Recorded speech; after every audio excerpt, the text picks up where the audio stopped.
বিসমিল্লাহির রহমানির রহিম। প্রিয় দর্শক, আসসালামু আলাইকুম। এক ইহুদি আল্লাহর রসুলের কাছে থেকে কয়েক দিনার আদায় করতে চেয়েছিল। একদিন তিনি রাস্তা দিয়ে হাঁটছিল এবং সেই ইহুদি তানার কাছে এসে বলল, যতক্ষণ না তুমি আমার ঋণ পরিশোধ না করবে ততক্ষণ আমি যেতে দেব না। নবী করিম সাল্লাল্লাহু আলাইহি ওয়াসাল্লাম বললেন, এখন দেওয়ার মতো আমার কাছে কিছু নয়। ইহুদি বললেন, যতক্ষণ না আমার ঋণ পরিশোধ করছেন ততক্ষণ আমি যেতে দেব না। নবী করিম সাল্লাল্লাহু আলাইহি ওয়াসাল্লাম বললেন, যদি এমনটাই হয় তাহলে আমি তোমার সাথেই বসে থাকলাম। এটা বলে ওখানেই বসে পড়ল। এভাবেই সময় অতিবাহিত হতে হতে সাহাবায়ে কেরাম ওখানে জমা হতে লাগলো। যখন ইহুদির এসব কার্যকলাপ দেখলো তখন ওনারা ইহুদির সাজা দেওয়ার প্রস্তুতি নিল। ইহুদিকে ধমক দিয়ে বললেন, তুমি কার সাথে এমন আচরণ করছো? তুমি তাকে চেনো? নবী করিম সাল্লাল্লাহু আলাইহি ওয়াসাল্লাম সাহাবীদের বলল, তোমরা চলে যাও। রসুলের কথা মতো সাহাবারা চলে গেল। রাসূলুল্লাহ সাল্লাল্লাহু আলাইহি ওয়াসাল্লামের সূর্যের তাপে ঘাম ঝরতে লাগলো আর ভীষণ কষ্ট হচ্ছিল। তবুও নবী করিম সাল্লাল্লাহু আলাইহি ওয়াসাল্লাম কড়া কথা বললেন না। রাসূলুল্লাহ সাল্লাল্লাহু আলাইহি ওয়াসাল্লাম সারাদিন এভাবেই বসেছিল। জোহর, আসর, মাগরিব ও এশারের নামাজ ওখানেই পড়েছে। তারপরে রাত হয়ে গেল এবং সেখানে রাত্রি যাপন করলেন আর ফজরের নামাজটাও ওখানেই পড়েছে।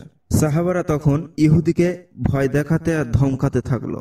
রাসূলুল্লাহ সাল্লাল্লাহু আলাইহি ওয়াসাল্লাম বললেন, আপনারা এনার সাথে এমন আচরণ করছো কেন?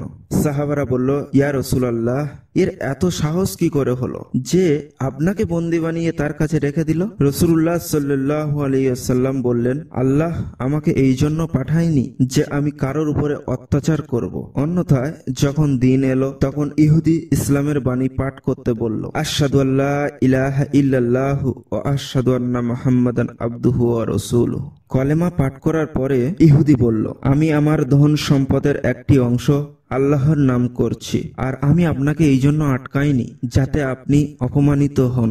শুধুমাত্র আমি তোমার ধৈর্যের পরীক্ষা নিতে চেয়েছিলাম, কারণ তাওরাতে আমি তোমার এই গুনাহগুলি পড়েছিলাম যে মুহাম্মদ ইবনে আব্দুল্লাহ মক্কায় জন্মগ্রহণ করবেন এবং তাইবাতে হিজরত করবেন। তিনি খুব উত্তম মেজাজ, কঠোর মেজাজ হবে না, আজে বাজে কথাও বলবে না এবং জিহ্বা থেকে মিথ্যাও বলবে না।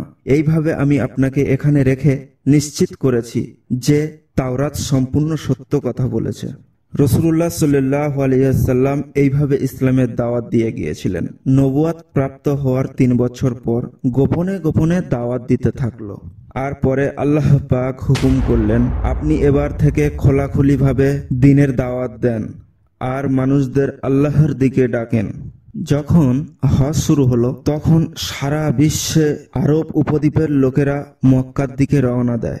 তখন রাসূলুল্লাহ সাল্লাল্লাহু আলাইহি ওয়াসাল্লাম আল্লাহর রহমতে সাফা পাহাড়ের উপরে আরোহণ করলেন এবং তিনি উচ্চ স্বরে বলতে লাগলেন, হে লোকগণ, আমি আল্লাহর রসুল, তোমরা বিশ্বজগতের প্রতিপালক আমার আল্লাহর প্রতি বিশ্বাস স্থাপন করো।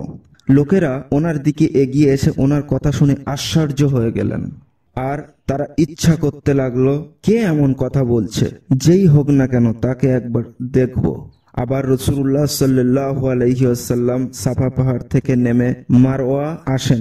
সেখানেও একই কথা 3 বার ঘোষণা দিলেন। যখন আবু জাহেল রাসূলুল্লাহ সাল্লাল্লাহু আলাইহি ওয়াসাল্লামের এই ঘোষণা শুনলেন, শুনে হতবাক হয়ে অভ্রান্ত হয়ে পড়েন। তখন মাটি থেকে একটা পাথর ছুঁড়ে রাসূলুল্লাহ সাল্লাল্লাহু আলাইহি ওয়াসাল্লামকে মারলেন। পাথরটা গিয়ে রাসূলুল্লাহ সাল্লাল্লাহু আলাইহি ওয়াসাল্লামের জুব্বা মুবারকে লাগলেন। খুব আঘাত আনলো, ক্ষতবিক্ষত হয়ে গিয়েছিলেন আর রক্ত পড়তে লাগলো। পুরো শরীর মুবারকে রক্ততে ভিজে গেল।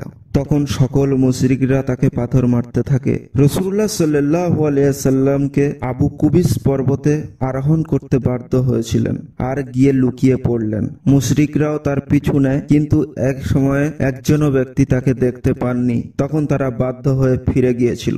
হযরত আলী রাদিয়াল্লাহু তাআলা আনহুর কাছে ঘটনাটি বর্ণনা করেন এবং বললেন, আমি মনে করি মুহাম্মদকে মেরে দিয়েছে, নাউজুবিল্লাহ। হযরত আলী শুনে কষ্টতে ভেঙে পড়েছিলেন এবং ছুটতে গিয়ে উম্মুল মুমিনিন হযরত খাদিজা আল কুবরার কাছে এসে বললেন, আমি শুনেছি যে মুশরিকরা আল্লাহর রসুলকে পাথর মেরেছে, এবং কিছু লোক বিশ্বাস করে যে মহানবী সাল্লাল্লাহু আলাইহি ওয়াসাল্লাম শহীদ হয়েছেন।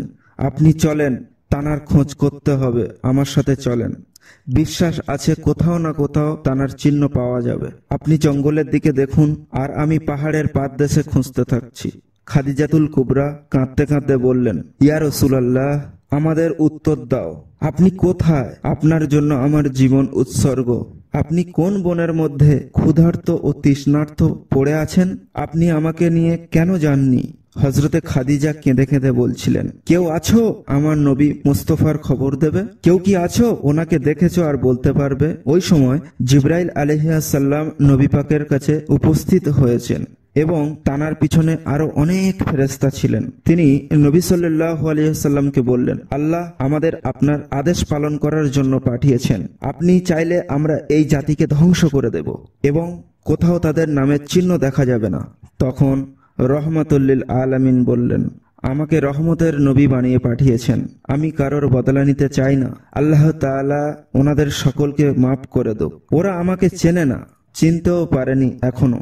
জিবরাইল আলাইহিস সালাম রাসূলুল্লাহ সাল্লাল্লাহু আলাইহি সাল্লামকে বললেন, খাদিজা আর আলী আপনাকে খোঁজাখুঁজি করছেন। খাদিজা খুব কান্নাকাটি করছে, তার কান্না আসমানকেও কাঁদিয়ে দিয়েছে। আপনি ওনার উত্তর দিন, আল্লাহর তরফ থেকে এবং আমাদের সকলের তরফ থেকে সালাম পৌঁছে দিন, আর ওনাকে জান্নাতের সুসংবাদ দিন। নবী পাক সাল্লাল্লাহু আলাইহি ওয়াসাল্লাম খাদিজা আর আলীকে খবর দিয়ে ওনার কাছে ডেকেছেন। দুজনে রাসূলুল্লাহ সাল্লাল্লাহু আলাইহি ওয়াসাল্লামের কাছে আসলেন।